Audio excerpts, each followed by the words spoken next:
You can want a better life for years and still keep living in ways that prevent you from becoming your best self. That is why success has to start with you.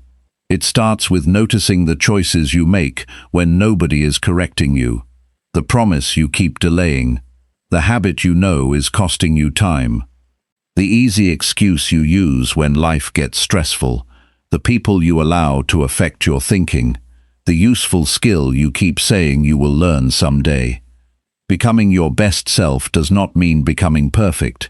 It means understanding where you are getting in your own way and learning how to handle those moments differently. This audiobook will help you recognize what keeps weak habits going and show you practical ways to build stronger daily behavior. You will learn how to trust yourself more, make better decisions, protect your progress, improve your abilities, and build a life you personally respect. Because success becomes real when the person you want to become starts showing up in the choices you make today. Chapter 1. Admit what you keep doing against yourself. Success starts with you, but that also means you have to notice the moments when you are working against the person you want to become. That can be uncomfortable because most of us can quickly explain what other people are doing wrong. We can talk about a difficult boss, an unsupportive family, a lack of money, bad timing, unfair treatment, or opportunities we never received.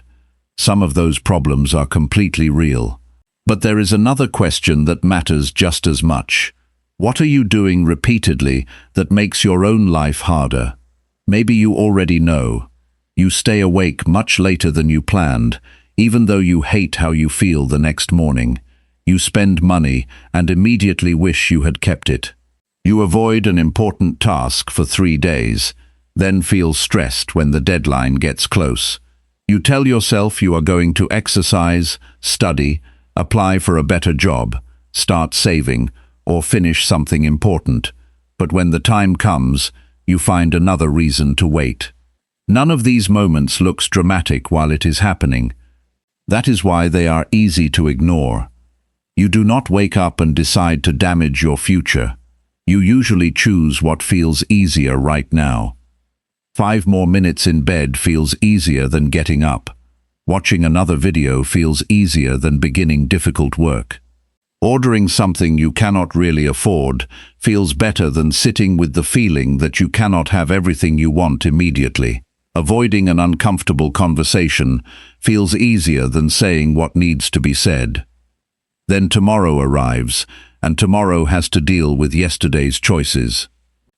This is where becoming your best self actually begins. Not with pretending you have no weaknesses, not with making a huge promise about changing your entire life overnight.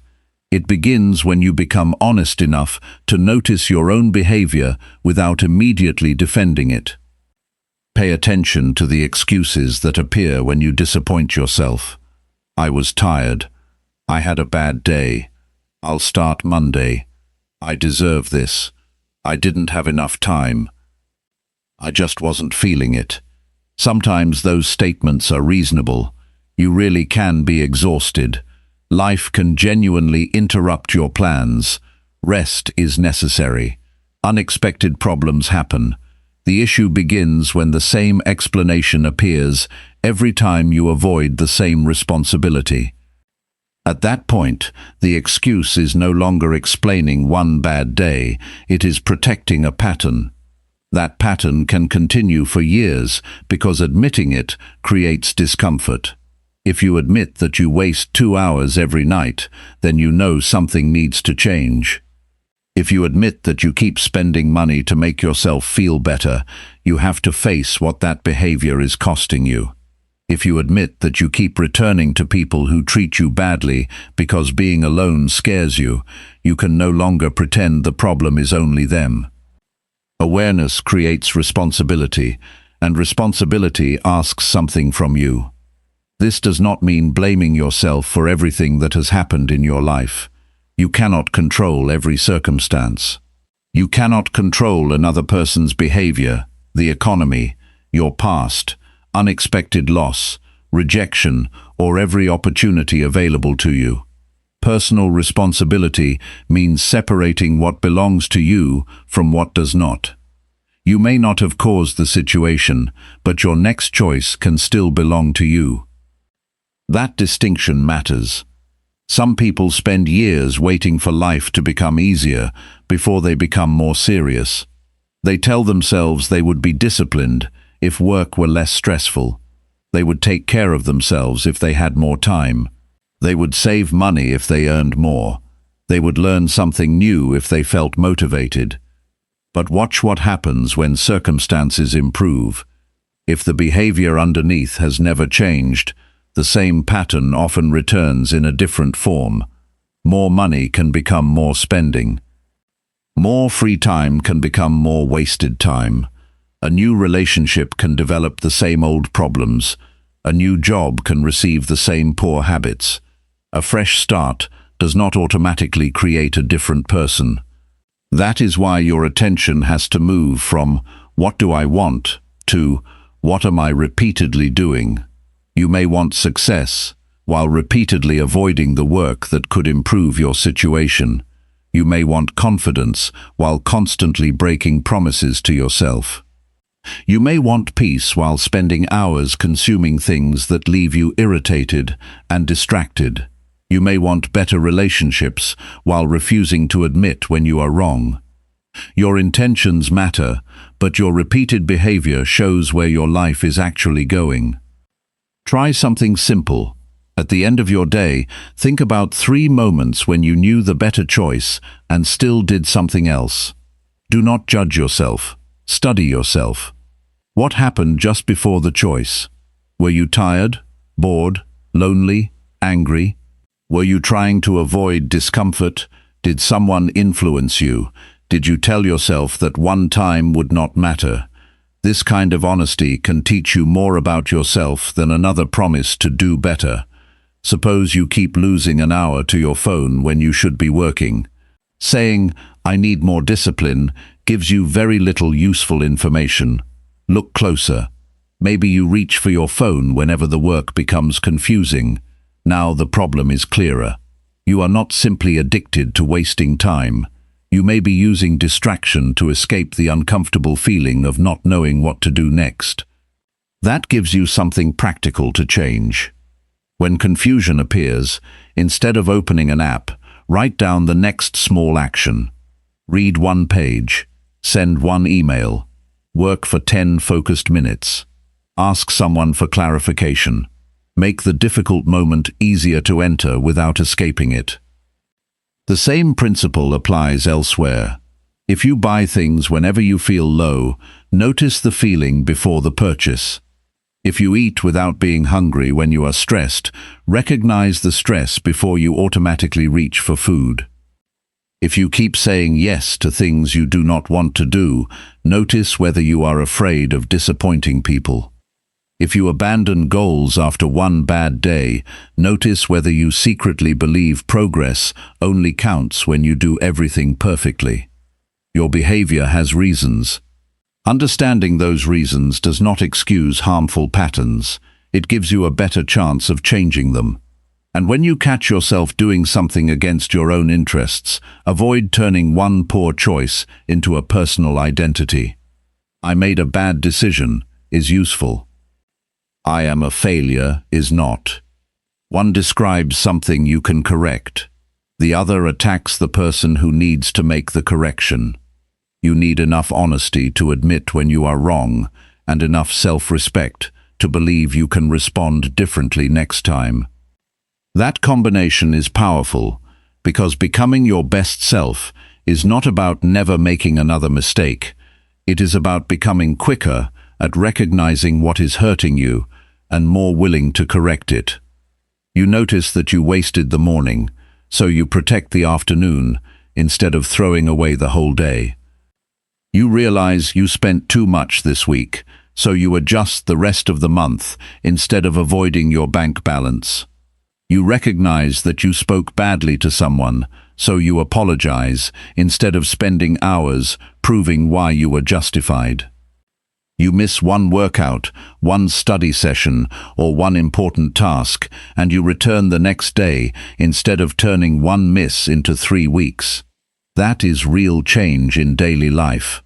You stop requiring perfection before you respect your own progress. There will always be an easier choice available. There will always be a reason to delay something uncomfortable.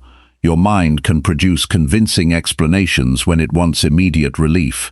But each time you notice that moment and choose differently, you become a little more dependable to yourself. And that matters because your future is not only affected by what happens around you, it is also affected by the decisions you make when nobody is correcting you. So before asking what success requires from the world, examine what it requires from you. Notice what you keep postponing. Notice what you keep excusing. Notice where your actions repeatedly disagree with what you say you want. You do not need to hate yourself for any of it. You need to see it clearly. Because once you can admit what you keep doing against yourself, you finally have something specific you can change. Chapter 2. Find what usually starts your bad habits. A bad habit often begins before you actually do it. The action you notice may be checking your phone, eating something you did not plan to eat, putting off work, spending money, losing your temper, staying up too late, or skipping something important. But there is usually an earlier moment that gets the behavior moving. If you only fight the final action, you may keep wondering why the same habit comes back. A better approach is to find what regularly happens before it. Think about a normal evening after a difficult day. You come home mentally tired. Nothing terrible has happened, but you have answered questions, solved problems, dealt with people, and made decisions for hours. You plan to spend 30 minutes learning something useful after dinner. Instead, you sit down and start scrolling. 40 minutes disappears, then another 20.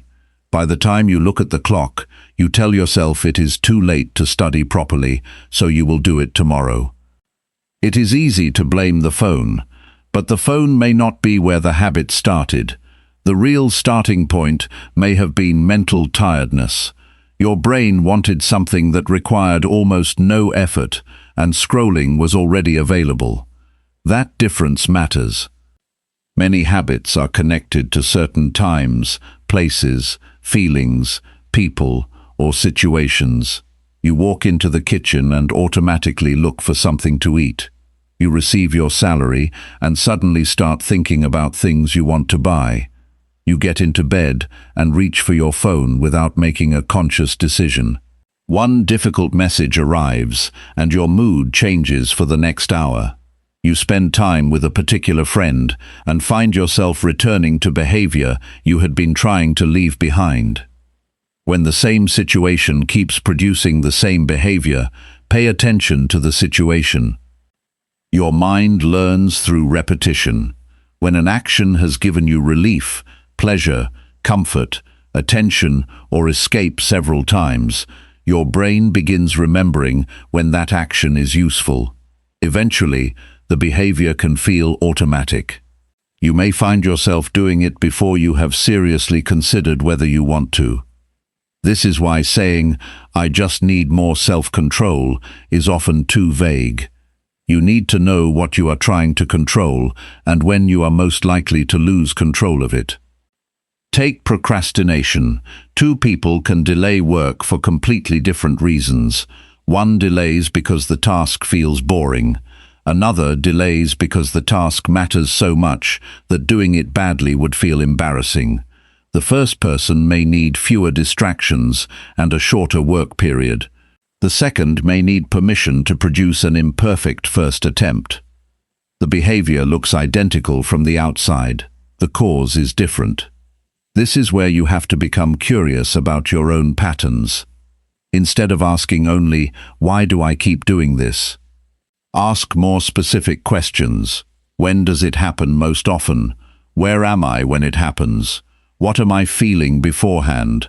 Who am I usually around? What happened 10 minutes earlier? What am I trying to get from this behavior? Those questions turn a frustrating habit into something you can examine. Suppose you repeatedly stay up later than you want. You might assume that you simply lack discipline at night. But perhaps your days feel controlled by responsibilities. Work takes your attention. Other people need things from you. There are chores and messages and obligations. Late at night finally feels like time that belongs to you, so you resist going to sleep, because sleeping seems like ending the only part of the day when nobody is asking anything from you. Now you understand something important. The solution may not be another alarm telling you to go to bed. You may need to create some personal time earlier so you do not feel desperate to take it from your sleep. This is what happens when you understand what starts a habit. You stop treating every behavior as a simple battle between being strong and being weak. Sometimes boredom starts it, sometimes stress does, sometimes loneliness does, sometimes convenience is enough. Sometimes seeing another person doing something gives you permission to do it too. Sometimes the trigger is simply having easy access. Consider spending. You might promise yourself not to make unnecessary purchases this month. Then you open your email and see a discount. You were not thinking about buying anything 5 minutes earlier. Now you are looking through products and telling yourself that saving 30% means you are being sensible. The desire was created after the trigger appeared. If promotional messages repeatedly lead to unnecessary spending, removing those messages from your daily view can be more effective than repeatedly arguing with yourself after you already want something. Your surroundings influence behavior more than people like to admit. If something you are trying to avoid is constantly visible, available, and easy to reach, you are asking yourself to make the same difficult decision again and again. That creates unnecessary pressure. Change what you can before the decision arrives. Put the phone outside the room during focused work. Do not keep shopping apps on the first screen you see. Prepare what you need for the morning before you go to sleep. Keep useful materials where you naturally spend time. If certain conversations always turn into gossip that leaves you feeling negative afterward, learn when to leave the conversation instead of waiting until you are deeply involved. You are not trying to create a perfect environment. You are reducing avoidable invitations to behavior you are trying to change. People can also be powerful starting points. You may behave one way alone and completely differently around certain groups. Maybe you are careful with money until you spend time with friends who buy things freely. Maybe you are trying to stop complaining, but every conversation with one person becomes a discussion about everything wrong with life. Maybe you have become more focused, but someone keeps pulling you into late nights that damage the next morning. This does not automatically mean those people are bad. It means you need to understand what happens to your behavior around them. Your best self cannot depend entirely on being surrounded by perfect people, but becoming more aware of social influence allows you to make decisions before pressure appears. There is another trigger that deserves attention because it can be harder to notice: success. Sometimes people return to bad habits when things are going well. You work consistently for 2 weeks and then think you have earned several days of doing nothing. You save some money and immediately feel safe enough to spend more. You make progress with your health and start becoming careless because you believe you have the problem under control. The trigger is not pain. It is the feeling that you can relax your standards because you have recently done well. Knowing this can prevent progress from becoming permission to return to old behavior. For the next few days, choose one habit you genuinely want to understand. Do not try to repair 10 areas of your life at once. Watch one pattern closely.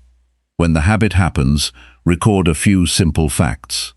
Write down the time. Write down where you were. Note what you were doing beforehand and what you were feeling. Keep it short enough that you will actually do it. After several examples, look for repetition. You may discover that your unnecessary eating happens mainly when you watch television. Your angry replies happen when you feel ignored. Your wasted mornings begin when you take your phone into bed. Your unnecessary purchases happen late at night. Your procrastination increases when a task has no clear first step. Now you have useful information. Once you identify the common starting point, decide what you will do when it appears again. Keep the response simple and specific. When I sit down to work, my phone stays somewhere else. When I feel irritated by a message, I wait before answering. When I want to buy something that was not planned, I leave it for 24 hours. When I feel overwhelmed by a large task, I choose one small part and begin there. A plan made in a calm moment is easier to follow than a decision invented while temptation is already strong. You will not identify every cause immediately. Human behavior is not always neat. The same habit can have several starting points, and some days you will still make the wrong choice, even when you understand exactly what is happening. That does not make the process useless. Each pattern you recognize gives you another place where change can begin. Becoming your best self is not only about becoming stronger after a bad habit has taken control of your attention, it is also about becoming more observant before that happens. When you understand the situations that repeatedly pull you toward behavior you no longer want, you can prepare for those situations differently. Then change becomes less about fighting yourself at the last possible second. You begin earlier. Chapter 3. Make good choices easier to repeat daily. Most people make good choices harder than they need to be. They decide they are going to improve their life, then create a daily plan that requires them to be highly focused from morning until night. Wake up early. Exercise, read, eat perfectly. Work without distraction, learn a new skill, save money, organize everything, sleep on time. It sounds impressive when written down. Then an ordinary Tuesday arrives. You wake up tired, work takes longer than expected, someone needs your attention, and half the plan disappears. By evening, you feel as though you failed. The problem may not be your desire to improve. The problem may be that you designed a life that is difficult to repeat. Your best self is not the version of you who can have one perfect day. It is the version who can keep making useful choices during normal days. That means your habits have to work when life is ordinary, when your energy is average, and when you do not feel especially motivated. This changes the way you should think about improvement. Instead of asking, "What is the most I can do today?" start asking, "What can I realistically keep doing?" Suppose you decide that reading will help you become more knowledgeable. You immediately set a goal of reading 50 pages every night. For 3 nights you do it. On the 4th night, you are busy and read nothing. The 5th night is also difficult. Soon the book stays closed because 50 pages now feels like a serious commitment. A smaller requirement might have survived. 10 pages does not sound impressive, but 10 pages that happen regularly can take you through many books over time. More importantly, it builds the identity of someone who reads. Once you begin, you may sometimes read 20 or 30 pages. But your basic standard remains easy enough to return to. There is an important psychological reason this works. Starting often requires more effort than continuing. Think about cleaning a messy room. Looking at the whole room can make you delay, but if you decide to clear one table, beginning becomes easier. Once the table is done, you may naturally continue. The first action, reduce the resistance. Use that principle in areas where you keep struggling with consistency. Do not tell yourself to get fit. Decide what action actually happens today. Do not promise to be more productive. Decide which important task gets completed before you call the day productive. Do not say you are going to learn more. Decide what you will study and how much counts as enough for one session. Vague intentions require you to make new decisions every day. Clear routines reduce that work. This matters because decision-making becomes harder when you are busy. If every morning you have to decide whether you will exercise, when you will exercise, what exercise you will do, how long you will do it, and what clothes you need, there are several chances to quit before you even begin. A repeatable choice answers some of those questions in advance. Perhaps you walk for 20 minutes after lunch on weekdays. Now you do not need a daily discussion with yourself. Lunch ends, and the walk follows. Perhaps you study for 30 minutes after you make your evening tea. Perhaps you plan tomorrow before shutting down your computer. Perhaps you put a fixed amount into savings every payday before deciding what you can spend. The details will depend on your life. The principle is to remove unnecessary negotiation. People often believe discipline means repeatedly winning an argument with yourself. A better system reduces the number of arguments you need to have. Another useful change is to lower the effort required for the behavior you want. If you want to cook more often, complicated meals every night may not last. Learn several simple meals you can prepare even when the day has been long. If you want to practice a skill, keep the material organized so you can begin without spending 15 minutes finding everything. If you want to write regularly, know what you are working on before you sit down. Small amounts of preparation protect future choices. There is also value in deciding what your minimum acceptable action will be. This is especially useful on difficult days. Suppose your normal exercise session lasts 40 minutes. One day, you genuinely have only 15 minutes available. Many people think there is no point today and do nothing. That thinking creates an unnecessary choice between doing everything and doing nothing. Do 15 minutes. If you normally study for an hour and tonight you can manage 20 minutes with real attention, use those 20 minutes. If you plan to prepare every meal this week, but one day becomes unusually busy, make the best reasonable choice available instead of deciding the whole week is ruined. Consistency becomes much easier when you stop treating reduced effort as failure. There is a difference between lowering your standards because you cannot be bothered and adjusting your actions because life has genuinely changed that day.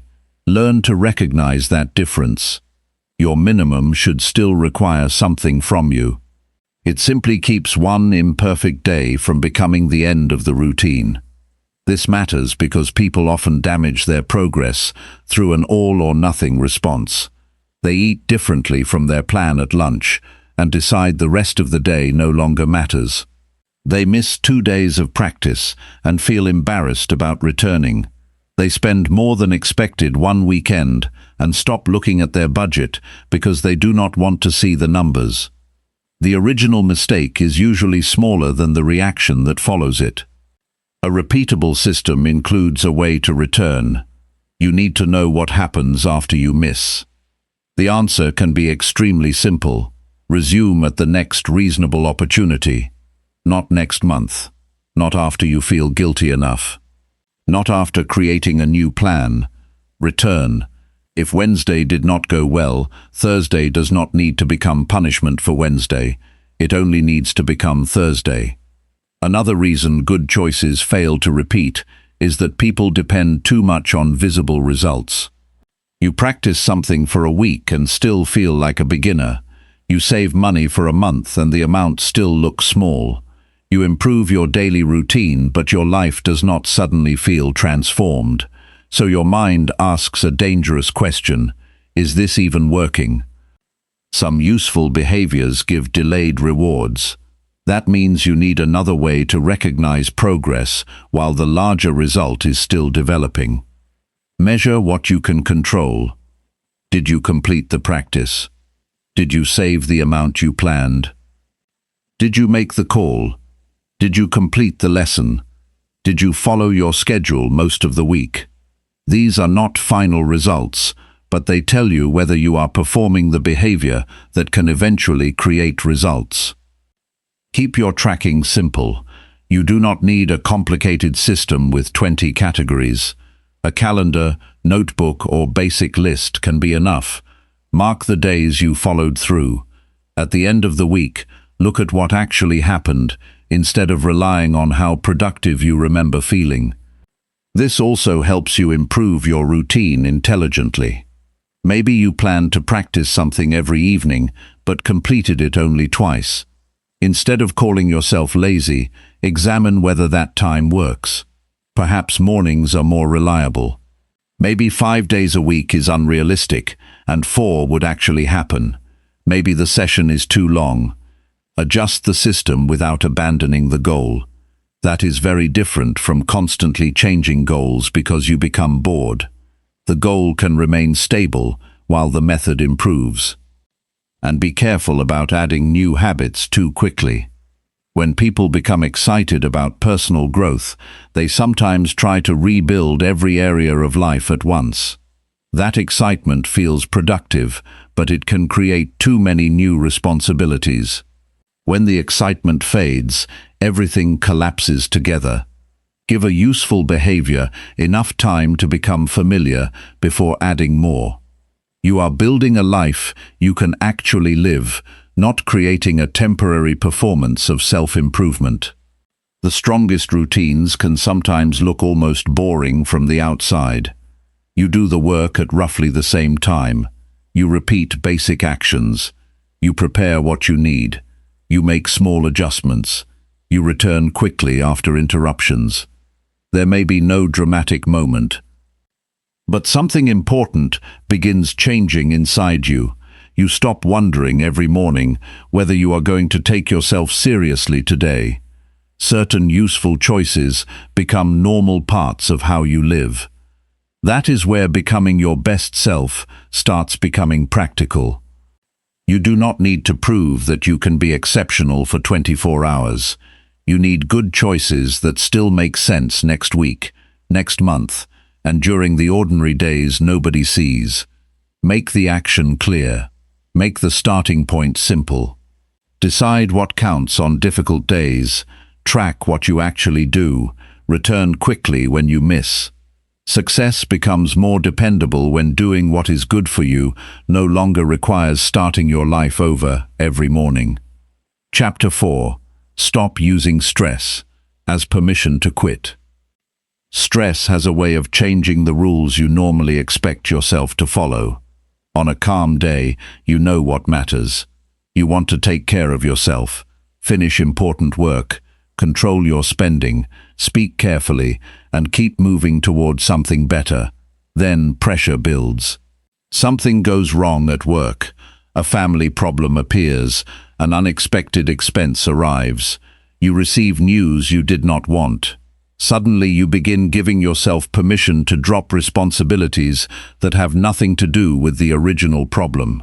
You tell yourself you have too much going on right now. You will get serious again when things settle down. You stop doing things that were helping you, because stress makes immediate relief feel more important than long-term progress. That reaction is deeply human. When your mind feels overloaded, it naturally wants fewer demands. Even simple responsibilities can begin to feel irritating.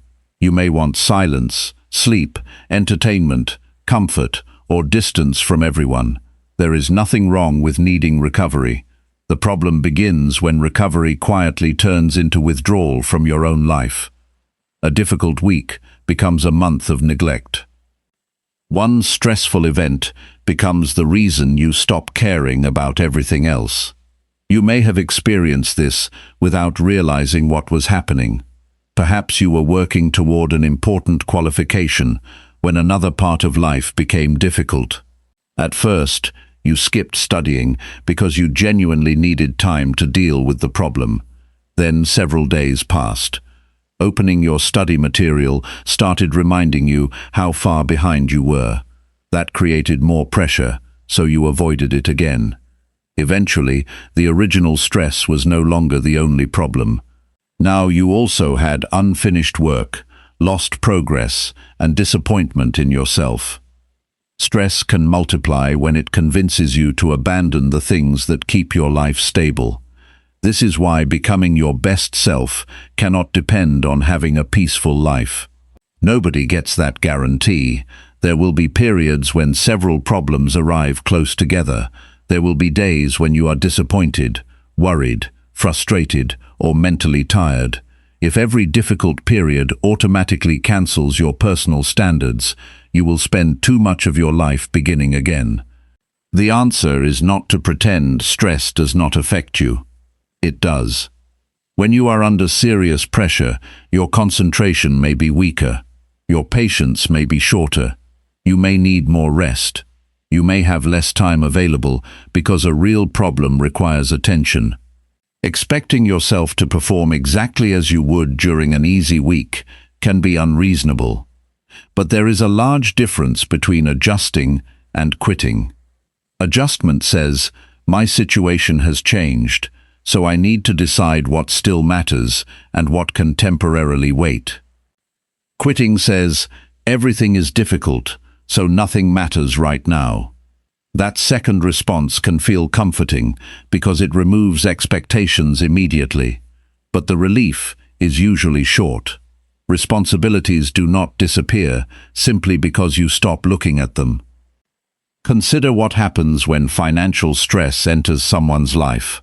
A bill arrives that is larger than expected. Fear starts immediately. The person checks the bank balance several times, thinks about everything that could go wrong, and feels powerless. That emotional state can produce strange behavior. Instead of becoming more careful with money, some people spend more. Why? Because when the future feels uncertain, immediate pleasure becomes more attractive. A meal, a purchase, or a night out offers a temporary feeling of normality. The mind says, I already have problems. I deserve something enjoyable. The expense does not solve the stress. It simply postpones feeling it for a few hours while making the financial situation slightly worse. This pattern appears in many areas. Pressure makes people seek immediate relief, even when the relief creates another problem. You have to learn to separate two questions. What would make me feel better for the next hour? What would actually help my situation? Sometimes the answers are the same. Sleeping after several exhausting nights may genuinely help. Talking with someone you trust may reduce emotional pressure and help you think clearly. Taking an evening away from work may allow you to return with better concentration. Other times, the answers are very different. Avoiding an important email may feel better tonight, but make tomorrow harder. Refusing to check your finances may reduce anxiety for an hour, but leave you less prepared. Taking your frustration out on someone may release emotion briefly, but damage a relationship you value. Stress makes short-term thinking louder. You need a way to bring the larger picture back into the room. One useful question is, what does this situation actually require from me today? Not what does my entire life require. Not how am I going to solve everything. Today. Perhaps you need to make one uncomfortable phone call. Perhaps you need to ask for help. Perhaps you need to gather information before assuming the worst. Perhaps you need to finish one responsibility and leave the rest until tomorrow. Perhaps the most responsible action really is to rest, because you have reached the point where continuing would produce poor work. The important part is that you are choosing your response instead of allowing stress to choose everything for you. You can also protect yourself by deciding which parts of your life should not be abandoned when pressure rises. These are your basic anchors of responsibility. For one person, that might mean continuing to show up for work, eating reasonably, and getting enough sleep. For another, it might mean caring for their children, keeping important appointments, and spending 15 quiet minutes each day thinking clearly. Your list should be short. When life becomes difficult, you do not need 20 standards. You need a few basic behaviors that prevent a hard period from turning into complete disorder. There is another habit worth watching: making permanent decisions during temporary emotional pressure. You have one terrible week at work and suddenly want to resign immediately. You have a serious argument with someone and decide the entire relationship was a mistake. A project becomes difficult, and you conclude that you chose the wrong goal. You receive criticism and decide you are not good enough to continue. Strong emotion can make a temporary feeling sound like a final conclusion. Give important decisions enough time to survive the emotion that produced them. You can still leave the job. You can still end the relationship. You can still change direction. Sometimes those decisions are absolutely necessary, but when possible, make them because you have considered the situation clearly, not because you desperately want the current discomfort to stop. Stress also changes the way you speak to yourself.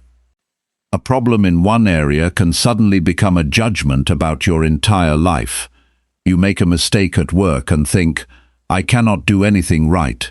Someone rejects you and you think, "Nobody values me." You struggle financially and think, "I will never get ahead."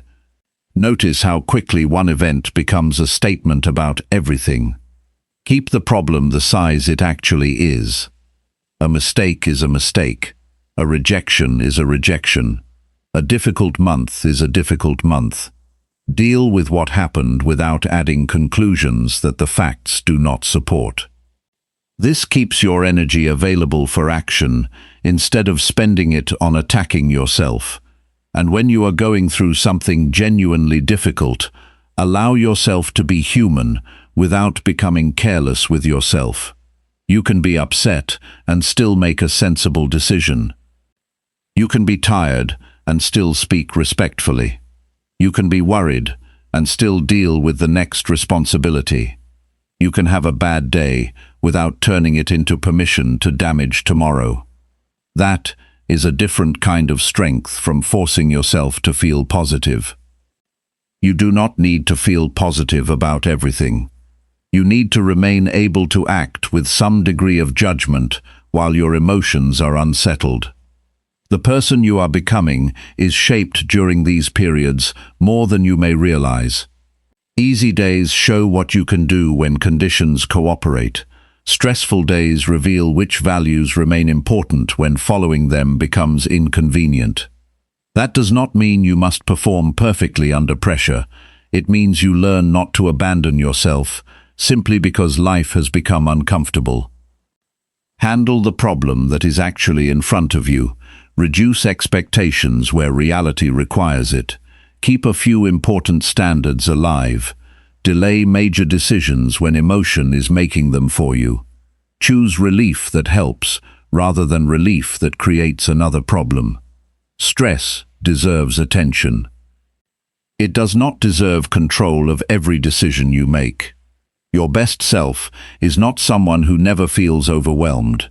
It is someone who can experience a difficult period without using that difficulty as permission to stop caring about the person they still want to become. Chapter 5. Keep promises you make only to yourself. There is a strange difference between the promises you make to other people and the promises you make privately to yourself. If you tell someone you will meet them at 9, you probably think about the fact that they will be waiting. If you promise to finish something for your boss, you know someone will notice if you do not deliver. But when you tell yourself that tomorrow you will wake up earlier, work on your goal, practice something important, or finally deal with something you have avoided, there may be no consequence that anyone else can see when you change your mind.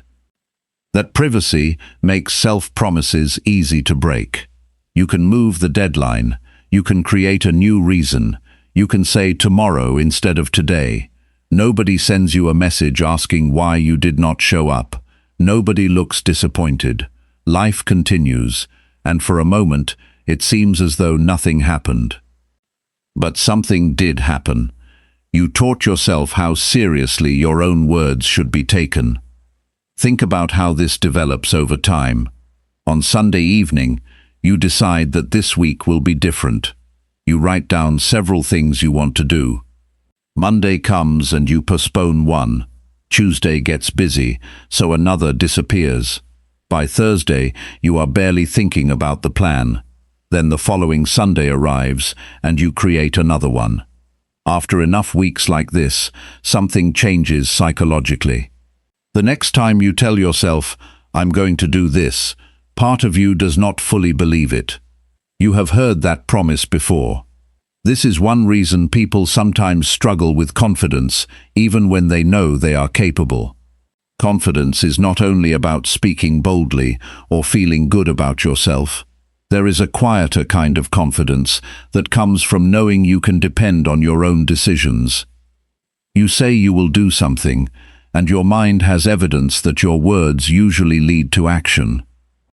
Without that evidence, motivational thoughts have limited power. You can stand in front of a mirror and say wonderful things about your future, but if your private behavior repeatedly contradicts those statements, your mind notices the contradiction. Self-trust is built from evidence.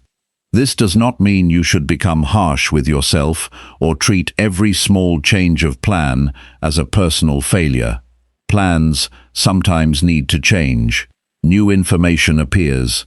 Priorities shift. Something you thought was important turns out not to matter. Mature people adjust. The problem is not changing a promise for a good reason. The problem is making promises casually because you have learned that your future self will absorb the consequences. There is a common example of this in the morning alarm. At night, setting an early alarm feels easy. The person choosing the time is comfortable and awake. Morning feels far away. Then the alarm sounds while the room is still quiet. The bed feels warm, and the person making the decision is no longer the same emotionally. Now the promise has a cost. That is when you discover whether the decision was real or merely something you liked saying the night before. This pattern goes far beyond waking up. It appears whenever the promise and the price of keeping it happen at different times. You promise to save money before you see something you want. You promise to speak calmly before someone irritates you. You promise to practice before practice becomes boring. You promise to finish a personal project before friends invite you somewhere. The earlier version of you chooses the benefit. The later version has to pay the cost. If you want to become more dependable to yourself, start by making fewer promises. That may sound strange. People usually respond to disappointment by promising more. They miss several goals and create an even stricter plan. They feel guilty about wasting time and schedule every hour of tomorrow. They become frustrated with their health and announce a complete lifestyle change starting Monday. Big promises can temporarily make you feel as though change has already begun. But a promise is not progress. Before committing to something, ask yourself whether you genuinely intend to accept the inconvenience that comes with it. If you say you will learn a language, are you willing to practice when the excitement is gone? If you say you will build a business after work, are you willing to give some evenings to it when entertainment would be easier? If you say you will improve a relationship, are you willing to change some of your own behavior rather than waiting for the other person to change first? Wanting the result is not the same as agreeing to the responsibility. Make commitments with open eyes. Another important step is to stop making private promises in emotional moments. You feel disappointed in yourself at midnight and suddenly decide that tomorrow you will wake up at 5, exercise for an hour, stop eating anything unhealthy, complete 6 hours of focused work, read 50 pages, and never waste time again. That plan may not come from clear thinking. It may come from frustration. You are trying to erase today's disappointment with tomorrow's ambition. When tomorrow cannot carry everything you put on it, you feel disappointed again. A better promise is specific enough to keep and important enough to matter. I will work on my application from 7 to 8 tomorrow evening. I will call my parents tonight. I will finish the first draft by Friday. I will not use the money I set aside for rent. These commitments have boundaries. You know whether you kept them. This matters because vague promises are easy to reinterpret. I'll work harder can mean almost anything. I'll be better with money gives you no clear decision to follow. I'll take my future seriously sounds meaningful but does not tell you what to do at 4 o'clock this afternoon. Your word becomes stronger when it is attached to behavior. There will also be moments when nobody would ever know if you broke it. Those moments deserve special attention. You told yourself you would stop working at a certain time and spend the evening with your family. Nobody knows that except you. You decided you would complete an online course before buying another one. Nobody is checking. You promised yourself you would stop contacting someone who repeatedly disrespects you. There is no audience watching your decision. These private moments are important precisely because there is no applause for handling them well. You are deciding what your own word means when external pressure disappears, and sometimes keeping a promise requires saying no to a new opportunity. You may have planned 2 quiet hours for something important when someone asks you to do something else. Their request may not be unreasonable. You simply have to decide whether your own commitment automatically becomes the least important commitment in the room. Many people constantly cancel on themselves to accommodate everyone else. They would feel rude saying no to another person, yet they think nothing of repeatedly saying no to their own priorities. Being considerate is valuable. Helping people matters. But if every request from someone else immediately replaces what you had planned for yourself, your personal goals will survive only on leftover time. Treat some appointments with yourself like real appointments. There is another side to keeping your word that people often overlook. Do not promise yourself things you cannot completely control. You can promise to prepare well for an interview. You cannot promise that you will get the job. You can promise to publish your work. You cannot promise that people will love it. You can promise to improve how you communicate. You cannot guarantee that every relationship will work. When you attach your self-respect only to outcomes, you make your confidence dependent on other people's decisions and circumstances. Promise the action. Work toward the result. That keeps responsibility where it belongs. As you begin following through more often, pay attention to the small change in how you think about yourself. You may not suddenly feel fearless or completely transformed. Something quieter happens. When you say, "I will handle this," you start believing yourself. When you make a plan, you expect yourself to show up. When something matters, you no longer need another person standing nearby to make sure you do it.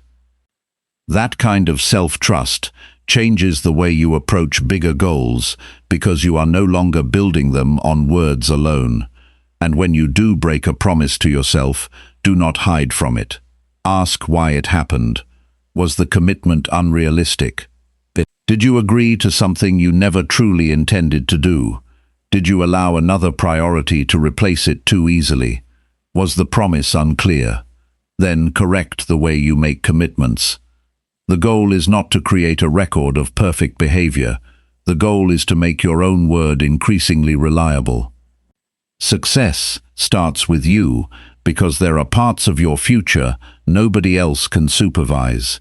Eventually, you have to work when nobody is checking, stop when nobody would catch you, prepare when nobody is reminding you, and honor decisions that exist only between you and yourself. Be careful what you promise yourself. Then, when you give yourself your word, make it mean something. Chapter 6. Replace quick comfort with better daily choices. A lot of choices feel good before they become expensive. The extra hour in bed feels good until the morning becomes rushed. Avoiding a difficult conversation feels good until the same problem appears again. Buying something you want feels good until you remember what else that money was supposed to cover. Saying yes to another night of entertainment feels good until you realize the work you care about has not moved for another week. The comfort is real. The problem is that the cost arrives later. Your mind naturally pays more attention to what you can feel now than to a consequence waiting somewhere in the future. This is why knowing what is good for you does not automatically make you choose it. You can understand perfectly well that something will hurt you later and still want it now. That does not make you foolish. It means you need to understand how immediate comfort influences ordinary decisions. Picture someone arriving home with a pile of unopened mail sitting on the table. One envelope probably contains something that needs attention. Maybe it is a bill, an official notice, or paperwork that has already been delayed. Opening it could create another responsibility, so the person walks past it. Nothing bad happens immediately. That is exactly why avoidance can become attractive. For the rest of the evening, the problem remains inside the envelope. The person can eat dinner, watch something, talk to friends, and temporarily behave as though the issue does not exist. But the comfort came from delaying contact with reality. Tomorrow, the envelope will still be there, possibly with less time available to deal with whatever is inside. Many weak choices work this way. They do not solve discomfort. They delay it. When you understand that, you can start asking a better question whenever you want quick relief. What will this choice ask from me later? That question changes the time frame of the decision. Sleeping through an alarm is no longer only about 10 comfortable minutes. It also includes rushing to get ready. Ignoring an uncomfortable message is not only about avoiding anxiety now.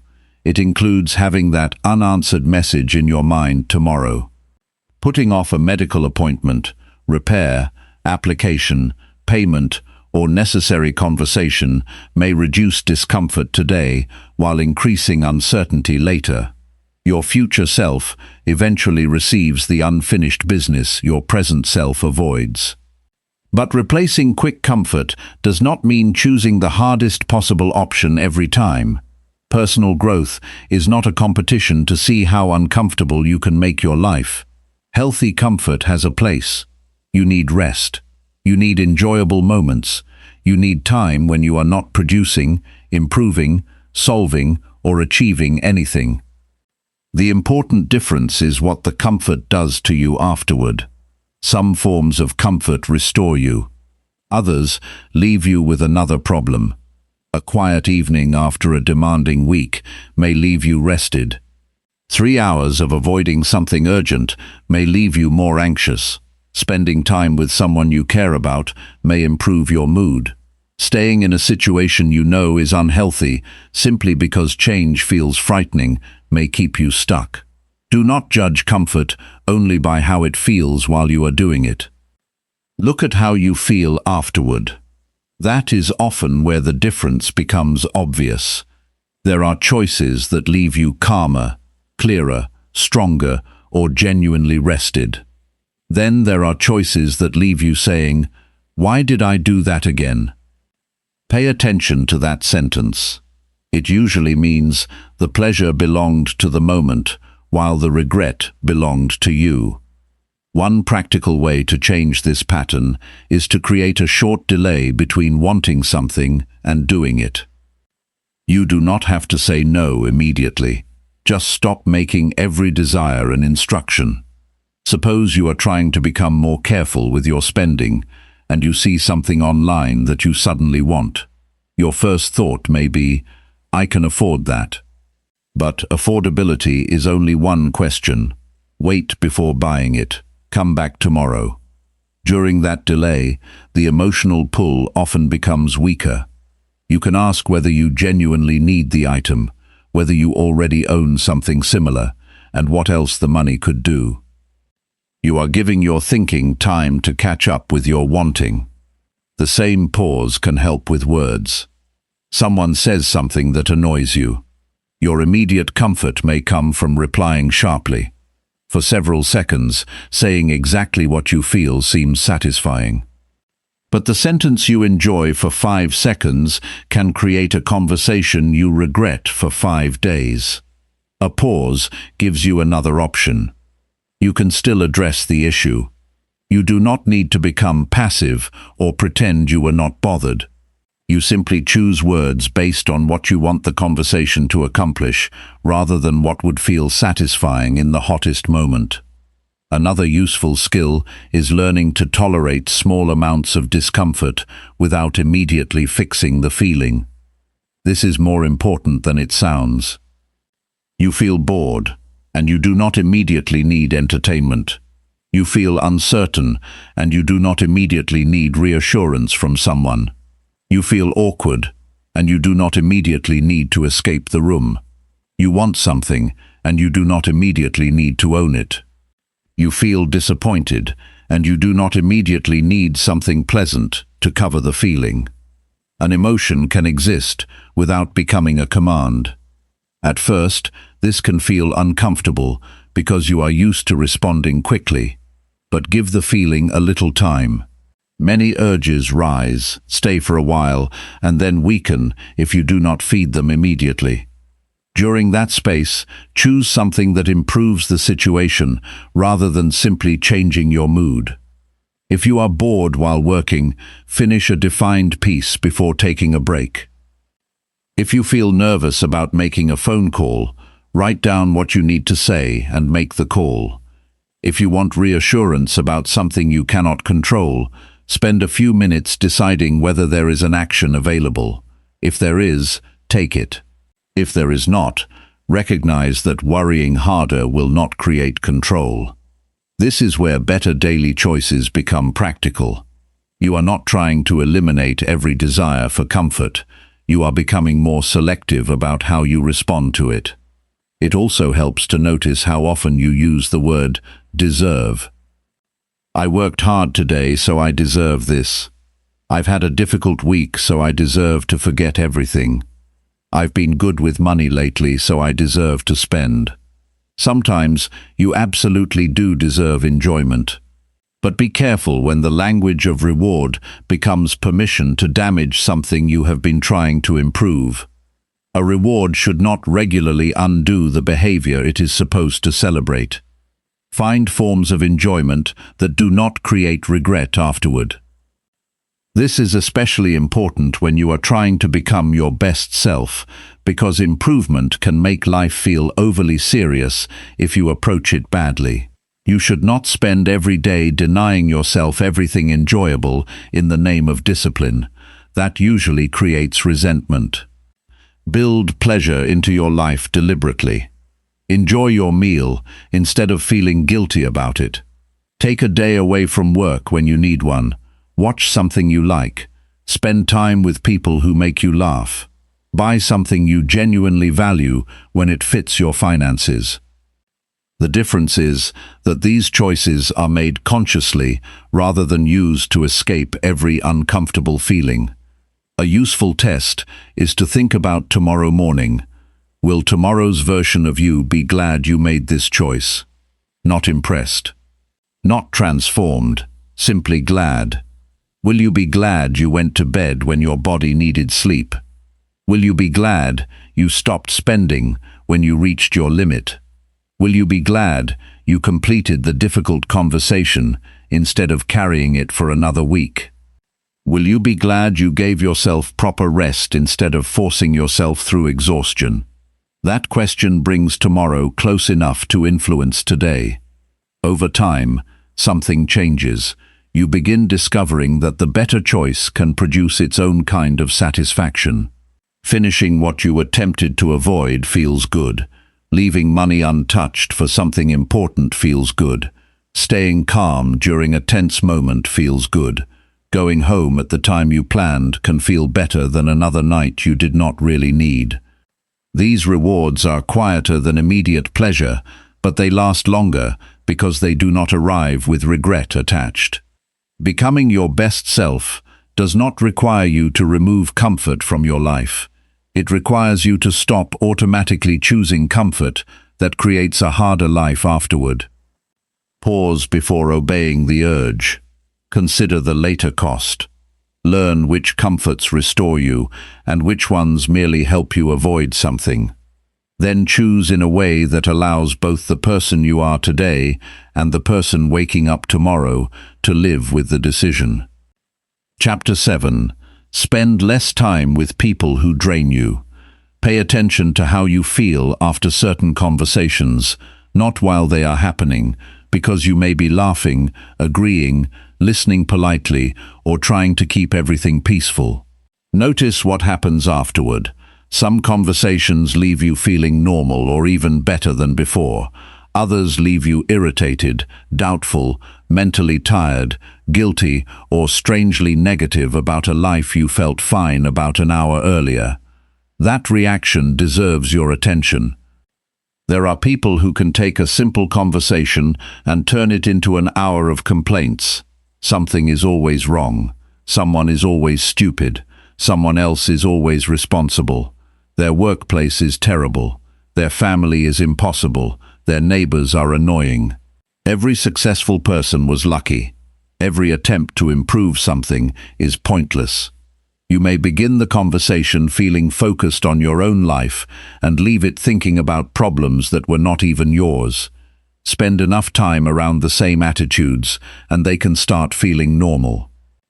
Human beings adjust to the language and behavior around them. If everyone in a group constantly complains about work, but nobody does anything to improve their situation, complaining can become the group's normal response. If friends regularly make fun of anyone trying to learn, save money, improve their health, or become more responsible, hiding your ambitions may start feeling easier than explaining yourself. You may even change your behavior just to avoid standing out. That is where your environment becomes personal. You do not need someone to directly tell you to give up. Sometimes a raised eyebrow is enough. A joke is enough. A dismissive comment is enough. You're doing that again? Why are you taking this so seriously? You've changed. Come on, it doesn't matter. None of these sentences controls your life, but if approval matters deeply to you, they can make you question choices that were helping you. This creates a difficult situation because the people who drain you are not always strangers you can simply remove from your life. They may be co-workers, relatives, longtime friends, neighbors, or people connected to responsibilities you cannot walk away from. So the answer cannot always be, cut everyone off. That advice sounds simple until real relationships are involved. A better question is how much access each person should have to your time, attention, private thoughts, and important decisions. Not everybody needs the same level of access. You can care about someone without discussing every goal with them. You can love a relative without spending 4 hours listening to the same argument every weekend. You can work professionally with a negative coworker without joining every complaint at lunch. You can appreciate the history you have with an old friend while recognizing that your current lives are moving in different directions. Distance does not always require drama.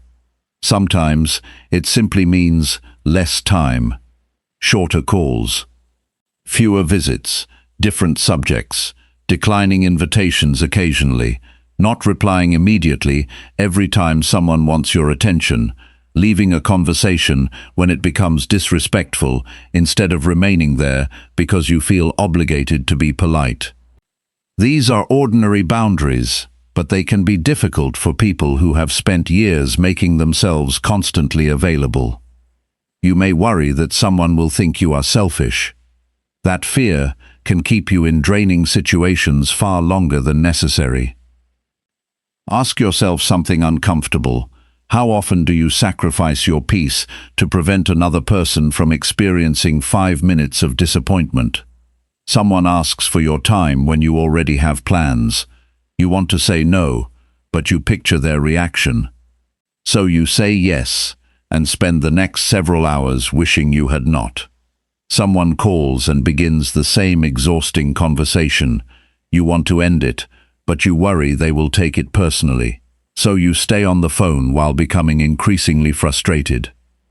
You protected their immediate feelings by ignoring your own limits. Do that often enough, and resentment begins to grow. Then you may start blaming the other person for taking what you repeatedly agreed to give. This is why clear communication matters. You do not need a speech. You do not need to explain your entire personal growth journey.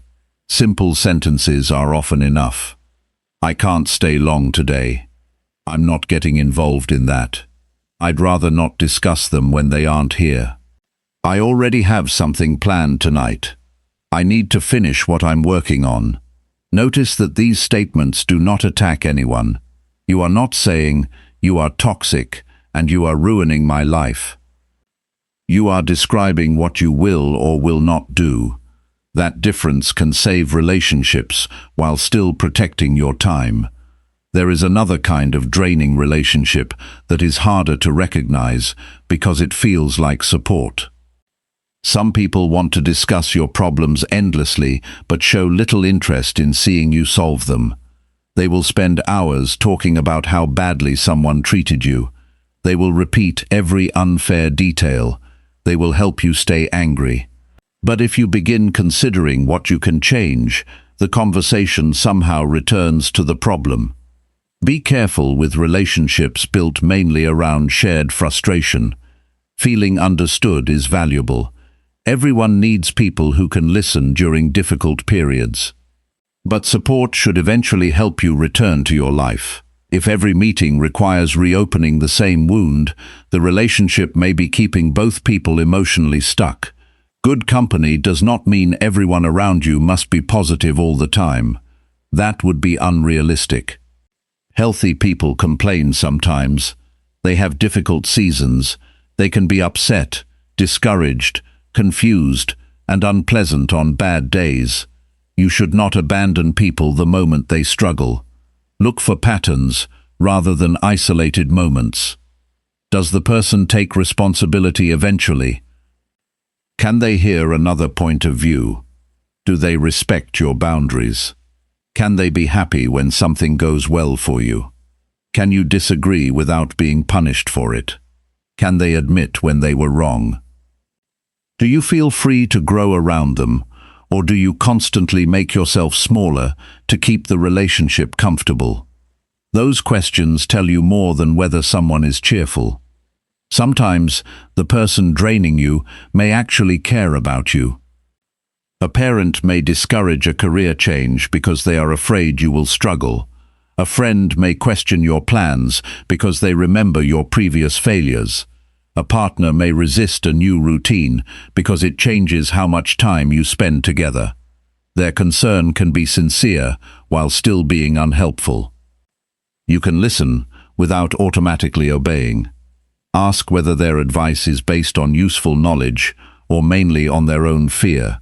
Ask whether they understand what you are trying to do. Ask whether they would still discourage you if they were not personally affected by the change. Then make your decision. Your life cannot be built entirely around keeping everyone comfortable with who you used to be. Growth sometimes changes relationships because you stop participating in things you once accepted. You may stop laughing at certain jokes. You may no longer want to spend every weekend the same way. You may become more careful about what you discuss and who gets your time. Some people will adjust.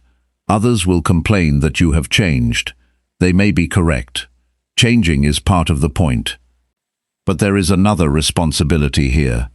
Do not become so focused on identifying draining people that you forget to examine what you bring into relationships. Are you the person who only calls when something is wrong? Do you repeatedly ask for advice and then ignore it? Do you dominate conversations?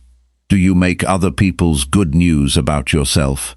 Do people have to manage your mood every time they disagree with you? Becoming your best self also means becoming better company.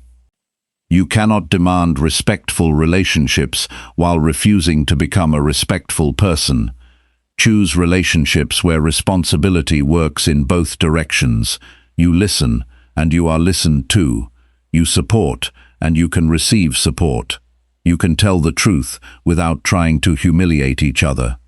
You can celebrate progress without turning everything into competition.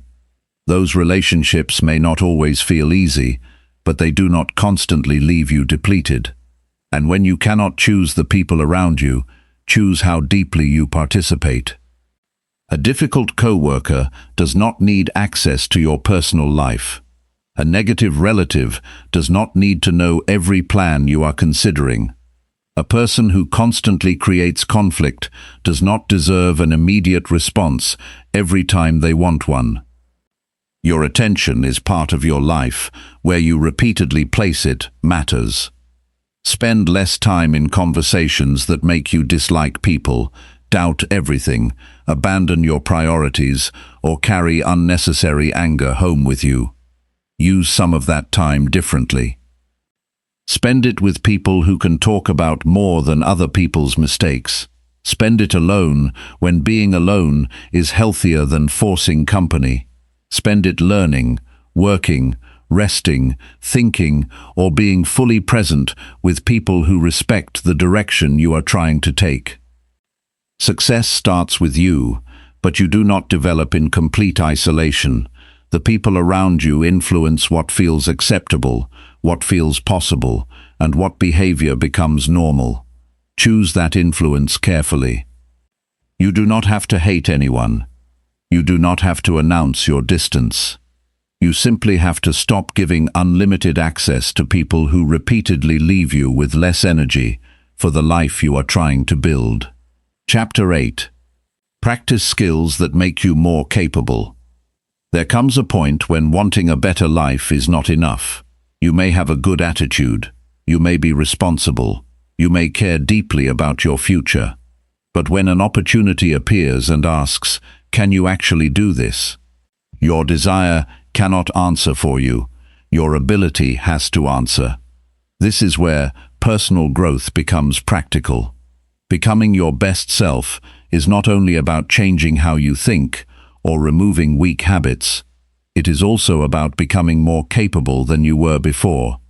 You need abilities that help you solve problems, communicate clearly, earn better, make sound decisions, organize your responsibilities, and handle situations that once made you depend completely on someone else.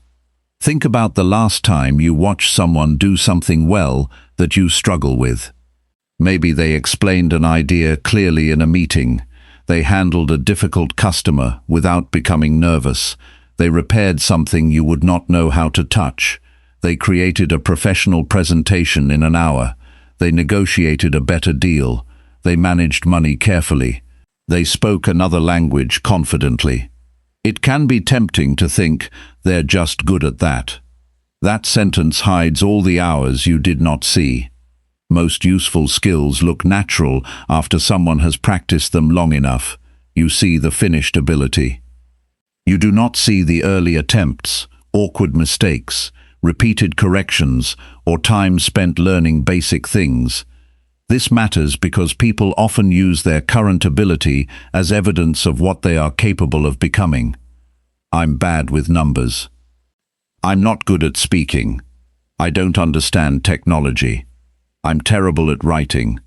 I could never sell anything. Maybe that accurately describes your current skill level. It does not automatically describe your limit.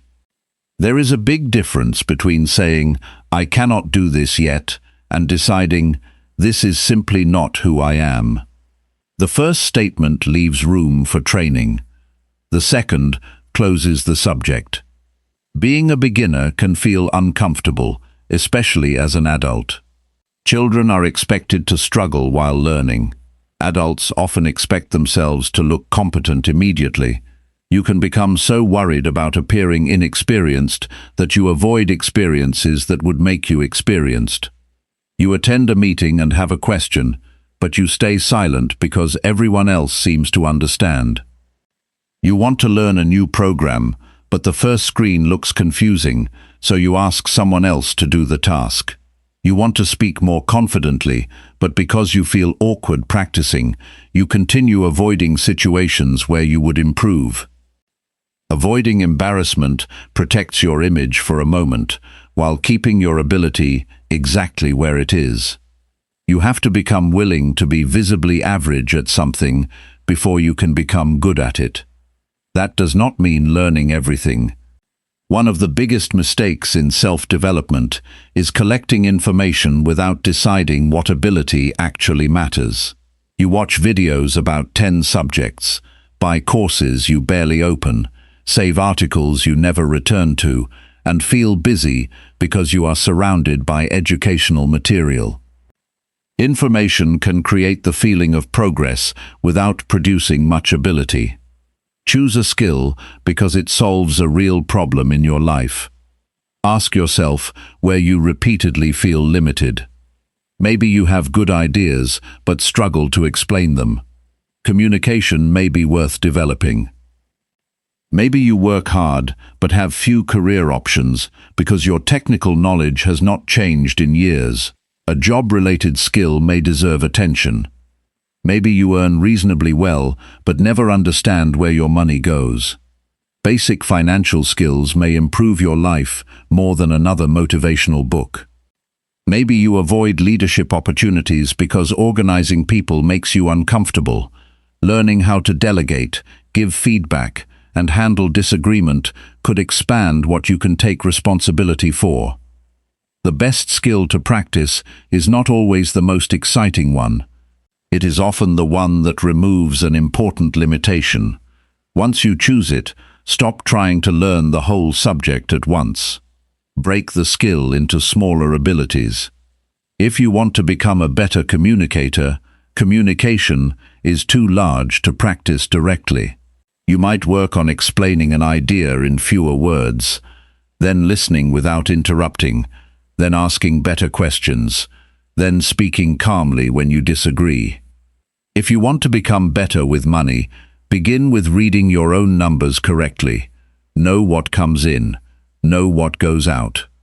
Understand basic interest. Learn how debt costs you. Understand what you are agreeing to before signing financial documents. A broad skill becomes manageable when you know what part you are practicing today. Practice also needs to include doing, not only consuming. You cannot become a strong writer by only watching people discuss writing. At some point, you have to write sentences and discover that some of them are unclear. You cannot become comfortable speaking by silently reading advice about confidence. You have to speak. You cannot learn negotiation without eventually having conversations where you ask for something and risk hearing no. Real practice produces feedback. That feedback can be uncomfortable because it shows you where your ability is weaker than you thought. But that is useful information. Suppose you decide to improve your ability to present ideas. Record yourself explaining one subject for 3 minutes. Then listen. You may notice that you speak too quickly. You may repeat the same words. Perhaps you take too long to reach the main point. Maybe your explanation makes sense in your head, but is difficult for another person to follow. That recording teaches you something general advice cannot, what you specifically need to improve. Correct one thing and try again. This is how capability develops. Not through constantly searching for new advice, but through repeated contact with your own weaknesses followed by correction. You should also learn to separate frustration from inability. There will be a stage in almost every useful skill when you understand enough to notice how much you still cannot do. That can be discouraging. your expectations improve faster than your performance. This is where many people stop. They practiced for 2 weeks and still feel uncomfortable, so they assume they are not suited for it. But discomfort can simply mean your standards are becoming sharper. Stay long enough to get through the awkward stage. Another powerful approach is to use the skill in real situations as early as reasonably possible. If you are learning a spreadsheet program, use it to organize something you genuinely need instead of endlessly following practice exercises. If you are learning another language, have simple conversations before you feel ready. If you are learning design, create something for an actual purpose. If you are improving your ability to manage people, practice giving clearer instructions during the responsibilities you already have. Real use forces you to deal with details that practice examples cannot always predict. And when someone is better than you, resist the urge to feel threatened. Study them. What are they doing that you are not doing? A skilled colleague may organize information differently. A strong speaker may prepare far more than you realized. Someone who seems excellent with customers may have learned how to ask questions before offering solutions. Instead of only admiring ability, examine behavior. You can shorten years of unnecessary trial and error by learning from people who already perform the skill well. Ask useful questions. Request feedback. Watch carefully. Then practice what you learned, instead of simply agreeing that it was good advice. Over time, capability changes the way you experience problems. A situation that once made you panic becomes something you know how to handle. A task that once required help becomes something you can complete yourself. An opportunity that once felt beyond you becomes reasonable because you have prepared for it. That produces a grounded kind of confidence. You do not need to convince yourself that you can handle anything. You know what you can handle because you have trained for it. And when you cannot handle something yet, you are less likely to feel helpless. You know how learning works. You can identify what you are missing, find good instruction, practice, make mistakes, correct them, and improve. That ability to learn may become one of the most valuable abilities you ever develop. The world will keep changing. Jobs change. Technology changes. Industries change. Responsibilities change as your life changes. What makes you capable today may not be enough forever. So do not build your identity around already knowing everything.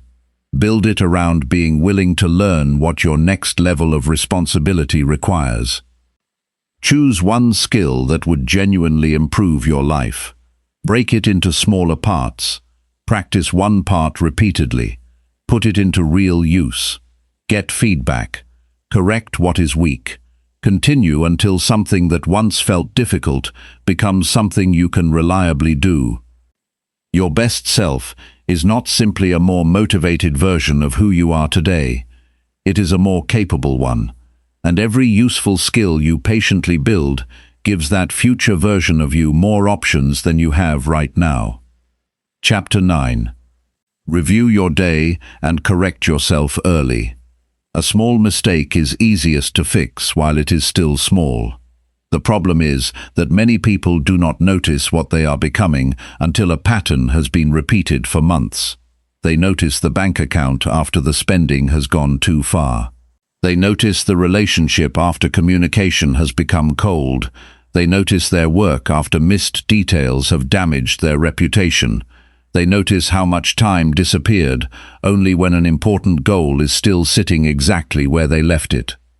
Your life gives you information every day, but you have to look at it. Most evenings, people move quickly from one day into the next. Work ends, dinner happens, messages get answered, something plays on a screen. Eventually, you become tired enough to sleep. Tomorrow begins, and yesterday receives almost no examination. That makes it easy to repeat behavior without consciously deciding to repeat it. A short daily review interrupts that process. This is not about sitting down every night and judging whether you were a good or bad person. That kind of thinking quickly becomes emotional and unhelpful. You are trying to understand your day well enough to make tomorrow slightly better. Start with what actually happened. What did you handle well today? Where did you create an unnecessary problem? What needed your attention but did not receive it? Was there a moment you wish you had handled differently? What should you do tomorrow because of what you learned today? Those questions are simple, but honest answers can expose details that disappear when you rely only on memory. Suppose you are trying to become more reliable at work. You finish the day feeling busy and assume you did well because you barely stopped moving. During a quick review, however, you remember that you spent most of the morning responding to minor requests, while an important assignment remained untouched. You were active, but your attention went to whatever appeared first, rather than what mattered most. That is useful information. You do not need to call yourself unproductive. You need a correction. Tomorrow, the important assignment gets your first serious work period before smaller requests take over. That is what a daily review should produce, an adjustment you can actually make. Without regular reflection, people often wait for consequences to provide feedback. Their manager has to complain. Their partner has to say something. A payment has to be missed. Someone has to become angry. Their clothes have to stop fitting. Their results have to become disappointing enough that they can no longer ignore them. By then, the correction may require much more effort. You can notice some problems before life has to make them obvious. Think about the way you speak to people. Perhaps you were impatient with someone today. The conversation ended and nothing dramatic happened. They did not argue. They did not tell you that your tone bothered them. It would be easy to forget the moment. But during your evening review, you remember their face after you answered. You know the response was unnecessarily sharp. Now you have choices. You can ignore it because they did not complain. You can defend yourself because you were busy.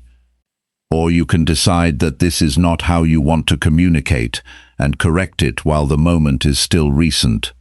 Maybe you apologize tomorrow. Maybe the situation is too minor for a formal conversation, but you make a clear decision to respond differently next time. Either way, you caught yourself early. That ability is important because character rarely changes through one enormous decision. It can slowly change through behavior you keep allowing. You become comfortable arriving late. You become comfortable exaggerating. You become comfortable leaving things unfinished. You become comfortable speaking badly about people when they are not there. You become comfortable giving half your attention while someone is talking to you. The first few times may bother you. After enough repetition, the behavior begins to feel normal. Daily reflection gives your conscience a chance to speak before familiarity makes you stop noticing. But your review should not focus only on what went wrong. You also need to recognize what worked. People often remember mistakes more strongly than ordinary success. You may forget that you stayed calm during a difficult conversation, prepared well for something important, resisted an unnecessary purchase, helped someone without being asked, or finished work you had been tempted to postpone. Recognizing good behavior is not self-congratulation. It tells you what should be repeated. Ask why something went well. Perhaps you had a productive morning because you knew your first priority before the day began. Perhaps a conversation went well because you listened longer before responding.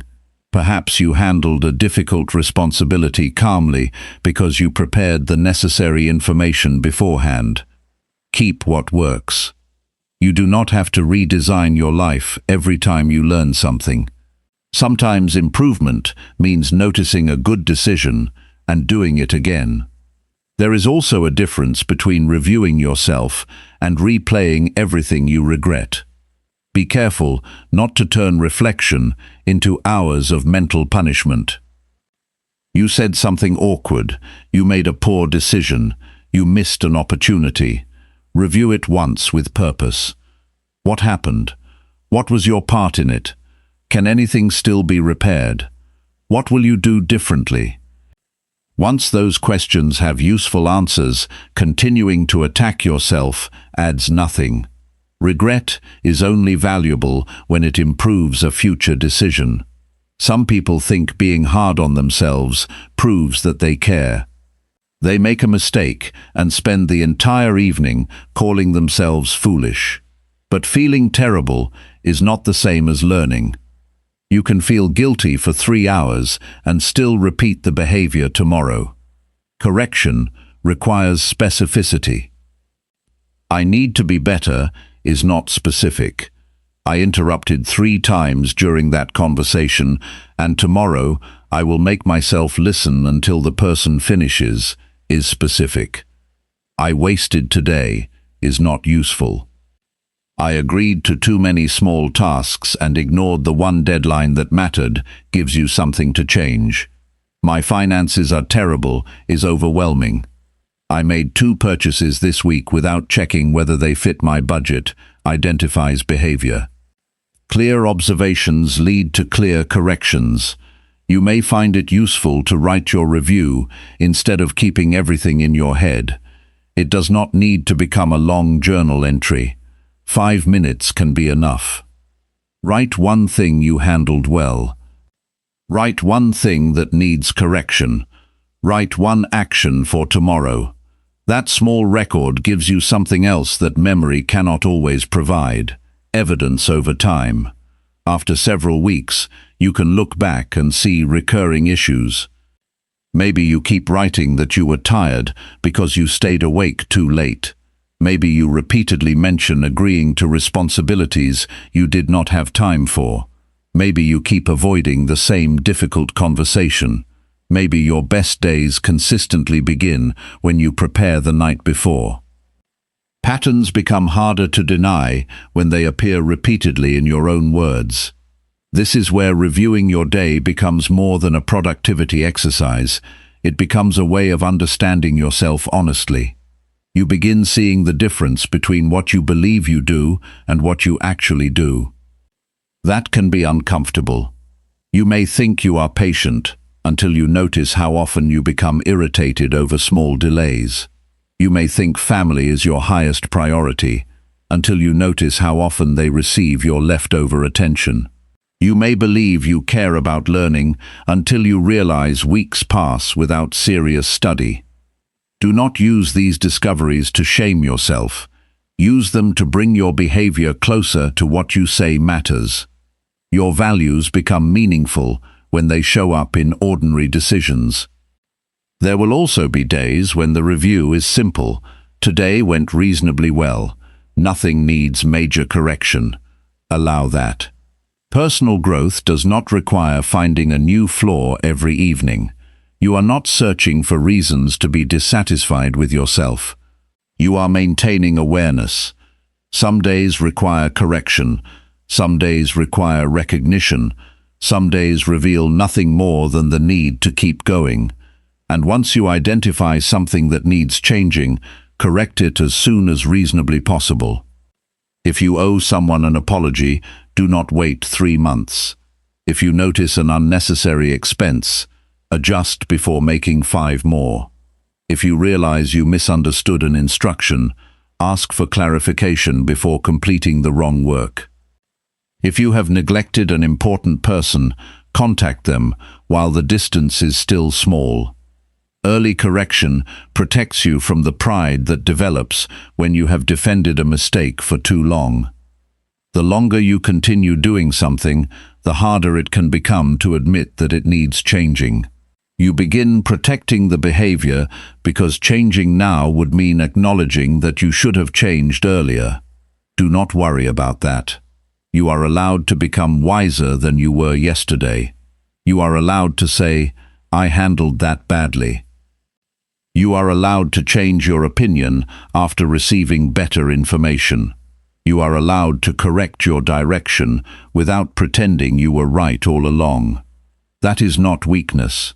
It is maturity. At the end of your day, you do not need to ask whether you were perfect.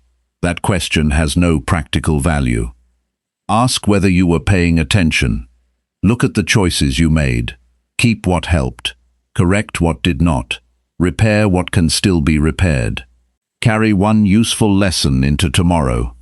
A better life becomes much easier to build when you stop allowing small problems to practice becoming permanent ones.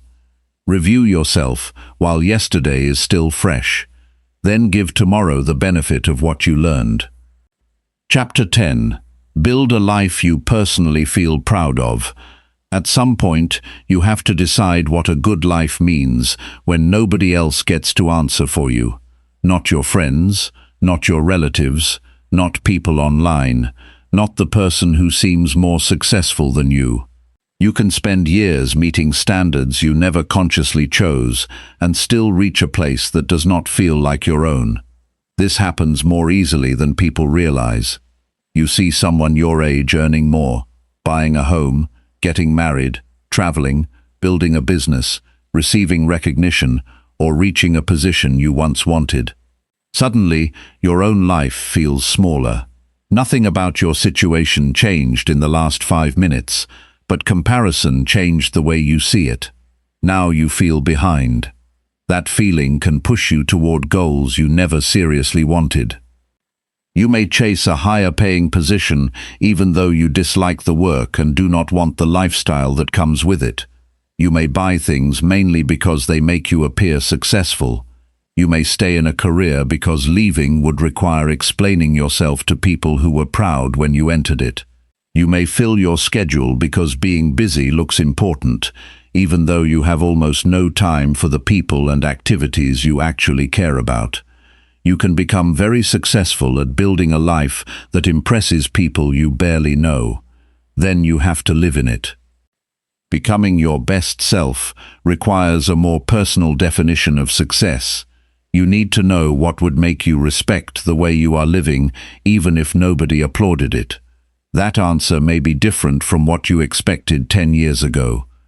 Perhaps you once thought success meant earning as much money as possible. Now you want enough income to live well, save consistently, support people you care about, and still have time for your health and family. Perhaps you once wanted status. Now you care more about doing useful work without carrying constant stress home. Perhaps you once believed you needed a large social circle. Now a few honest relationships matter more. Changing what you value is not automatically a sign that you gave up. Sometimes it means you understand yourself better. But you need to separate a genuine change in values from an excuse created after disappointment. If you wanted something, failed once, and immediately decide it never mattered, you may simply be protecting yourself from trying again. Be honest enough to know the difference. A life you feel proud of will usually contain several things that matter at the same time. Work matters, but so can health. Money matters, but so can time. Achievement matters, but relationships may matter too. Personal freedom can matter alongside responsibility. Problems begin when one area consumes everything else. Someone can build an impressive career while becoming a stranger in their own home. Someone can become so focused on caring for everyone else that they no longer know what they personally enjoy. Someone can earn well while carrying debt created by the need to look wealthier than they are. Someone can spend years pursuing comfort and later realize they never tested what they were capable of doing. Balance does not mean giving every part of life equal time every day. Real life rarely works that neatly. There will be seasons when work requires more. A new child changes priorities. Studying for an important qualification may temporarily reduce free time. Caring for someone can become necessary. Building something meaningful may require unusually focused periods. The question is whether the temporary sacrifice has quietly become your permanent way of living. People often say, things are just busy right now. Then 5 years pass. If something important has been waiting for later for several years, you need to decide whether later is actually coming. This is where pride becomes more useful than appearance. Ask yourself, what would make you quietly proud of an ordinary week? Not your biggest achievement, an ordinary week. Would you be proud that you did work you respect, that you were present when your family spoke to you, that you took care of responsibilities without constantly needing reminders, that you made some time for your health, that you learned something, that you kept your finances under control, that you had enough space to think rather than living every hour in reaction to someone else's demands? Your answer tells you what your life needs to contain regularly. Then look at your current week. That comparison can reveal more than a distant 5-year fantasy. Maybe you claim health matters, but your schedule gives it nothing. Maybe family matters deeply, but your phone receives more undivided attention than the people sitting beside you. Maybe independence matters, but your spending keeps you dependent on every paycheck. Maybe meaningful work matters, but you have not taken one serious action toward changing a job you have complained about for years. The purpose of noticing these gaps is not to feel guilty. It is to stop building your days around values you do not actually want. There is another question worth asking. What are you currently maintaining only because you are afraid of what people will think if you change it? This can be uncomfortable. You may have spent years developing an image. People know you as the reliable one, the successful one, the funny one, the person who never says no, the person with a certain career, the person who always has everything under control. Once people become familiar with a version of you, changing can create reactions. They may ask questions. They may misunderstand. They may prefer the version of you that was easier for them. If you need universal approval before changing your life, you will remain trapped by the expectations of whoever happens to have an opinion. Listen to people you respect. Consider advice seriously. Think through consequences. Do not make reckless decisions simply to prove independence. But remember, who has to wake up inside your choices every morning? You do.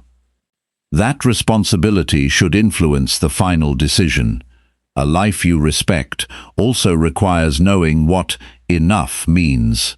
Without enough, every achievement immediately creates another requirement. You earn more, but now you need to earn as much as someone else. You buy a better home, but soon you are comparing it with a larger one.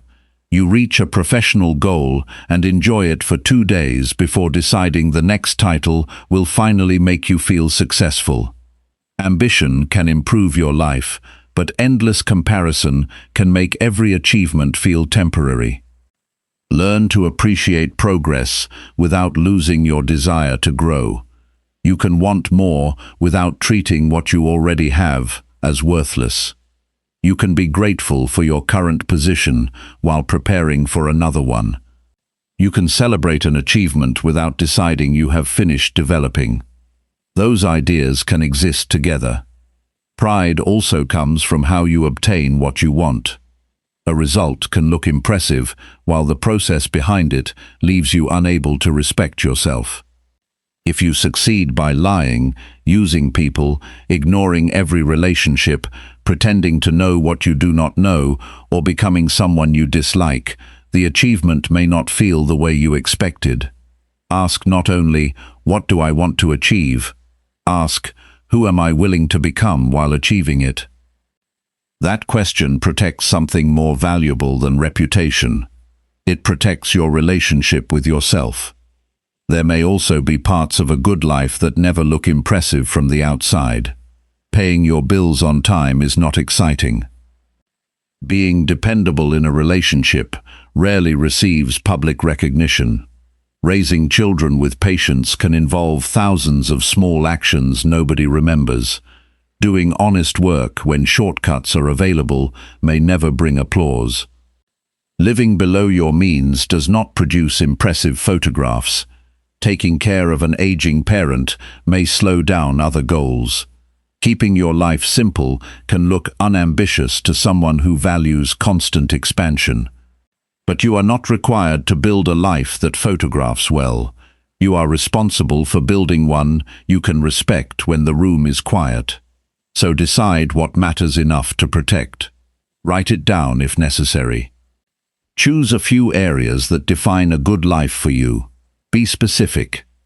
Be happy is too vague. Perhaps you want work that uses your abilities, relationships where you can be honest, financial stability, physical health, time to learn, and enough control over your schedule to actually experience your own life. Then make sure your calendar and decisions contain evidence of those priorities. Because what you repeatedly give your time to is what your life eventually contains. And understand that your definition will continue developing. At 25, you may want one kind of life. At 40, experience may change your priorities. At 60, you may see time differently again. You are allowed to update your definition as you learn. The goal is not to create one perfect plan and obey it forever. The goal is to remain awake enough to notice whether the life you are building still belongs to you. Success starts with you, because eventually the outside measurements become insufficient.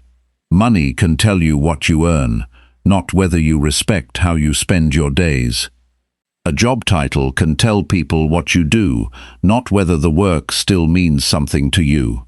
Attention can tell you that people are watching, not whether you like the person they are watching. Your best self is not a performance designed to win comparison. It is the person you become when your values, choices, responsibilities, relationships, and ambitions begin to belong to the same life. Build that life deliberately. Make it useful. Make it responsible. Make room for people who matter. Keep enough ambition to continue growing and enough awareness to recognize what is already good. And when you look at the way you are living, aim for something deeper than appearing successful. Aim to be able to say, privately and without needing anyone to agree, that you respect the person your choices are creating.